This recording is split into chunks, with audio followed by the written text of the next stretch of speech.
yang IKN tadi, saya numpang jawab di 1 menit itu. Ketika tujuan membangun kota baru dan ibu kota baru adalah dengan alasan pemerataan, maka itu tidak menghasilkan pemerataan yang baru. Mengapa? Karena itu akan menghasilkan sebuah kota baru yang timpang dengan daerah-daerah yang ada di sekitarnya. Jadi antara tujuan mau memeratakan Indonesia tidak. Kalau mau meratakan Indonesia, maka bangun kota kecil menjadi menengah, kota menengah menjadi besar di seluruh wilayah Indonesia. Bukan hanya membangun satu kota di tengah-tengah hutan. Karena membangun satu kota di tengah hutan itu sesungguhnya menimbulkan ketimpangan yang baru. Jadi sekali lagi nih, antara tujuan dengan langkah yang dikerjakan itu tidak nyambung. Nah, kami melihat di sini problem. Ini problem. Karena itu ini harus dikaji secara serius. Karena tujuan kita yang saya sampaikan tadi, Indonesia yang setara, Indonesia yang merata. Argumennya sama, tapi menurut kami langkahnya bukan dengan membangun satu kota, tapi justru dengan membesarkan semua kota yang ada di seluruh Indonesia. Makasih. Dengan ini saya mohon izin untuk memindahkan ibu kota negara kita ke Pulau Kalimantan.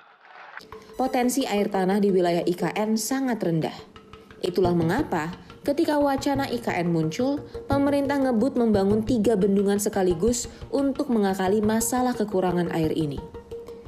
3 bendungan rencana dibangun adalah Bendungan Sepaku Semoy, Bendungan Selamayu, dan Bendungan Batu Lekek.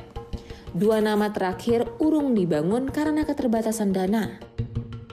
Mutlak ketersediaan air baku menggantungkan pada Bendungan Sepaku Semoy. Masalahnya, ketersediaan air baku maksimal di Sepaku Semoy hanya 1.100 liter per detik. Angka ini nggak akan cukup mengikuti pengembangan IKN yang semakin meluas. Dalam kondisi inilah, swasta mengambil peran mengeruk untung. PT Arsari Tirta Pradana, perusahaan milik Hashim Joyo Hadikusumo yang juga adik Menteri Pertahanan Prabowo Subianto, jadi pemain penting memasok air minum IKN. Mereka akan membangun bendungan di dalam area konsesi HGU milik PT ITCI Kartika Utama. Perusahaan kayu ini juga dimiliki Hashim. Secara fisik kontur alam tak sulit membangun bendungan di area ini. Sebab topografi wilayahnya yang sudah berupa embung bisa terlihat dari citra satelit ini. Kapasitas air baku dipasok dari bendungan milik adik Prabowo ini berkisar 4.000 liter per detik atau lebih besar ketimbang air baku yang dipasok pemerintah.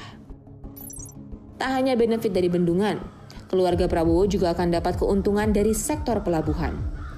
Dalam dokumen presentasi rencana tata ruang IKN yang disusun Bappenas, terungkap proses konstruksi di fase awal akan bergantung pada 2 pelabuhan milik swasta di Teluk Balikpapan.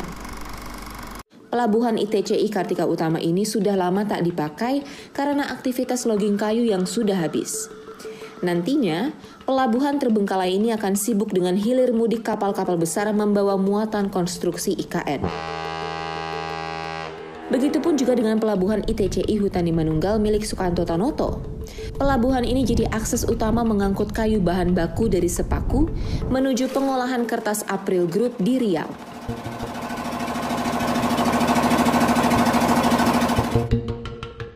Dan yang kelima, telah tersedia lahan yang dikuasai pemerintah seluas 180.000 hektar.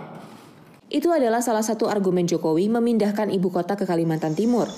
Masalahnya, di kawasan IKN, sebagian besar lahan di IKN telah dikuasai oleh izin-izin korporasi pada sektor perhutanan, pertanian, ataupun pertambangan.